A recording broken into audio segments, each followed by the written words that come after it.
কিরা সরকারি স্কুলে বলা হয় প্রাইভেটের বলা আর হ্যাঁ আঙ্গেল মাত্র 4,000 টাকা এডমিশন ফি 4,000 এডমিশন ফিস আগের স্কুল ফ্রি এডমিশন এই যে পোশাক দেখতেছো না মাত্র 500 টাকা নাকি 500 টাকা পোশাক এ দেখ স্কুল তো ফ্রি দিছে এলে ফ্রি দিছে সব ফ্রি দিছে লাগবে স্যার আর আঙ্গেল স্কুলে একটা বেলা বিরিয়ানি হাতে টিফিনে মানে মাংস মাছ ডিম নিয়ে যায় আগের স্কুলে কিচ্ছু না না একবার স্কুলে আনতে পারে উঠলে আমরা খাই আবার ব্যাগ করে বাচ্চা নিয়ে যায় হ্যাঁ হ্যাঁ আর আঙ্গেল স্কুলে 9টা বাজে স্কুলে যাই একবার 2টা বাজে ছুটি আমরা স্কুল যাই তুই ছুটি যায় স্কুল যা পাই ও স্কুল ছুটতে যায় আমরা ওই যাই স্কুলে পড়ে না পড়ায় কদিন পড়ায় স্কুলে যাওয়ার সাথে ছুটতে যায়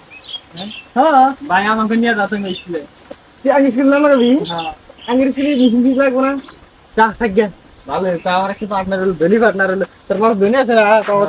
একটু কি হয়েছে